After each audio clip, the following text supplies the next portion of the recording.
ये चूना बहुत अच्छी दवा है हमारे घर के उन सब बच्चों के लिए जिनकी लंबाई नहीं बढ़ रही है।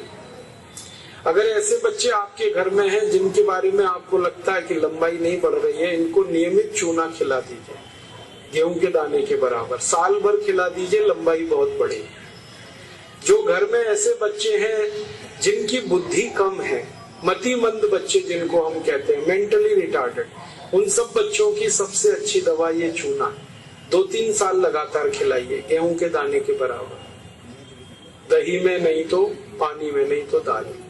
हमारे घर में माताएं हैं जिनकी उम्र 50 वर्ष हो गई है, और जिन माताओं की उम्र 50 वर्ष हो जाती है उनका मासिक धर्म बंद होता है, मासिक चक्र बंद होता है। फिर वो माताओं को जितनी तकलीफें होती हैं मासिक चक्र बंद होने से, उनकी सबसे अच्छी दवा ये चूना ही है। आप उनको कहिए रोज चूना खाएं, गेहूं के दाने के बराबर। हमारी यहाँ बहुत सारी बहनें बैठी हैं, इस बात को ध्यान से सुने।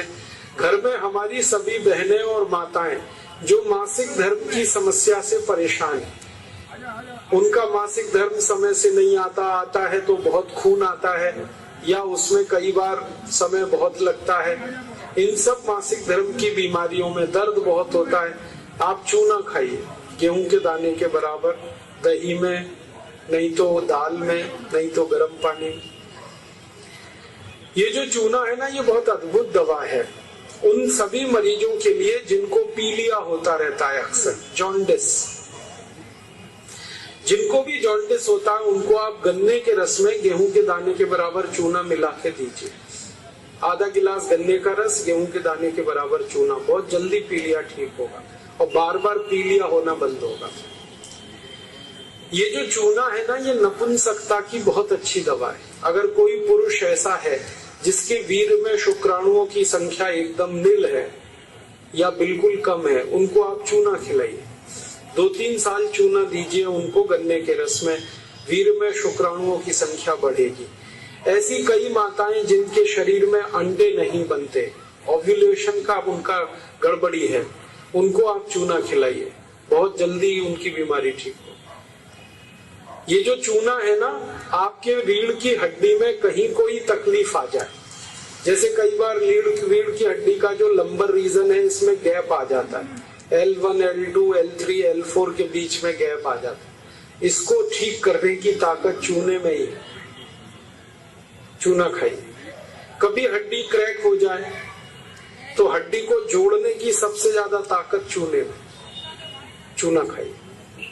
एड़ी की दर्द है, पैर की एड़ी का दर्द है, चूना खाइए, ठीक होगा। पंजों में दर्द है, चूना खाइए, ठीक होगा। आपके दांत में अक्सर ठंडा गर्म पानी लगता है तो आप चूना खा लीजिए, बिल्कुल ठीक हो जाए।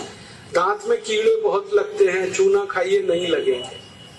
दांत हिलते हैं, कमजोर हैं, चूना खाइए, मजबूत हो जाए।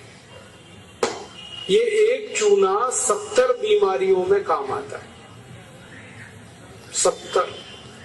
और ये ईश्वर ने हमें सबसे ज्यादा दिया है, 70 बीमारियों में काम आता है। आप कभी भी इसको याद रखिए। मैं सबको यही कहता रहता हूं कि आप चूना खाइए, चूना लगाइए मत कभी किसी को। ये चूना लगाने के लिए नहीं है, खाने के लिए। और ये चूना हम खाएं तो 2 ही बातें याद रखनी है। पत्थर वाला खाना है, पत्थर वाला चूना एक आता है, एक सीप वाला भी आता है, तो सीप वाला नहीं खाना, पत्थर वाला। और यही चूना है पत्थर वाला जो पान की दुकान में मिलता है, इसे याद रखिए। बस एक ही व्यक्ति चूना ना खाए, एक सावधानी है इसमें। जिनको पथरी की बीमारी है, जिनको गॉल ब्लैडर स्टोन है, वो चूना ना खाएं। जिनको किडनी स्टोन है वो चूना ना खाएं। जिनको मूत्रपिंड में पत्थर है वो चूना ना खाएं, बाकी सब खाएं।